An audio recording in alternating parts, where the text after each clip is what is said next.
ভনীজোৱাকৰ লগত পলাই গ'ল পত্নী। পত্নীক বিচাৰি দৰং পালেগৈ বৰপেটাৰ এজন যুৱক। বিগত এসপ্তাহে নিৰুদ্দেশ ফুলমালা। ফুলমালাক বিচাৰি হাবাথুৰি খাইছে বৰপেটাৰ চাহ আলমে। পত্নীক বিচাৰি হাবাথুৰি খাইছে বৰপেটাৰ চাহ আলম নামৰ এজন যুৱকে। ইটাভাটাত কাম কৰিবলৈ যোৱাই যেন কাল হ'ল চাহ আলমৰ বাবে। কামৰ সন্ধানত কৰিমগঞ্জৰ শিলচৰৰ ইটাভাটাত কাম কৰিবলৈ গৈছিল চাহ আলমে।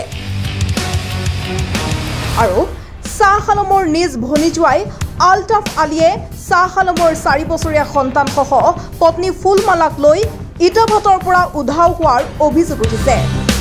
উল্লেখ্য যে চাহ আলমে নিজৰ ভনীজোৱাইসহ পত্নীক লগত লৈ বিগত 6 মাহে কৰিমগঞ্জত বাস কৰিছিল,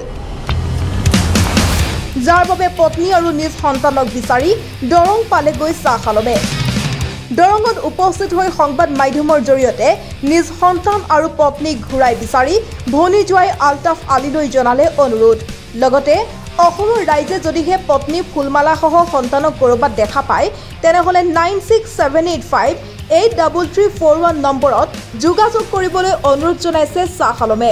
হ'ল মানে মোৰ বহিজামাইটি মোৰ বাবু আছে, এটা সৰু ল'ৰা আছে। কি কৰিলে মোৰ সেইটো ভাগাই লৈ গ'ল, মোৰ স্ত্ৰীটো লৈ গ'ল। এই মোৰ ভঞ্জামাইটো আলতাফ আলী। ঘৰ মোৰ বৰপেটা জনিয়া সমষ্টি। এই ধানবান্ধা বৰপেটা লৈ গ'ল আপোনাৰ শিলচৰৰ পৰা।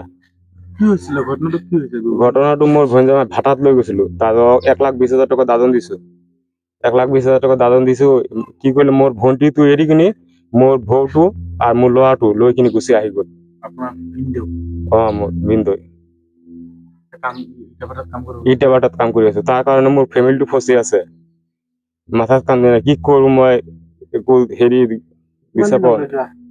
লৈ যোৱা হ'ল। আজি এক সপ্তাহ হৈ গ'ল, বিচাৰি পোৱা নাই। কেনেকা পাম? পইচা নাই, থানাত গ'লে পইচা লাগে। কি কৰিম? মাথাত কাম দিয়া নাই। কেছ দিয়া নাই, পইচা নাই। থানাত গ'লে কমচে কম পইচা লাগে। এতিয়া ৰাইজক কৈ আছো অনুৰোধ কৰি যে য'ত আছে সিহঁতে আপোনালোকক মিডিয়াক অনুৰোধ কৰি যে আপোনাক সাহায্য কৰি কেনেকা মানুহটো দেখা পায় সেইটো হেৰি কৰি জানি ফোন কৰে মানুহ। এইটোক ৰাইজক কৈ আছো। ইটাভাটাৰ পৰা লৈ গ'ল।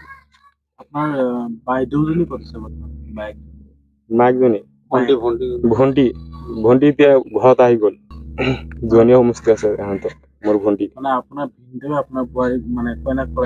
মোৰ কনাক কৰি লৈ গ'ল। মোৰ ভণ্টিয়ে ক'ত গৈছিল খবৰ পাইছে নেকি? খবৰ পাইছিলো এই হেৰিত, এই আপোনাৰ এই ওদালগুৰি খবৰ পাইছিলো। ওদালগুৰিত এতিয়া যাম কৈ আছো, কিন্তু আজি গাড়ী বোলে বন্ধ, সেইকাৰণে যাব পৰা নাই। ইয়াতে ফাঁচি আছো গৈ কিনে। পত্নীৰ নাম ফুলমালা। 4 বছৰ সন্তান আছে, সেইটো কাৰণে মেইন চিন্তা। স্ত্ৰী গৈছে সেইটোতো চিন্তা নাই, কিন্তু ল'ৰাটো আছে। ল'ৰাটো যদি কোনোবা বিকি দিয়ে মোৰ মাথাটো বেয়া হৈছে। আলতাফ যি হৈছে মোৰ ল'ৰাটো আৰু মোৰ কইনাক ঘূৰাই দি যায়। দৰঙৰ পৰা ৰফিকুল হকৰ ৰিপৰ্ট, প্ৰতিবিম্ব লাইভ।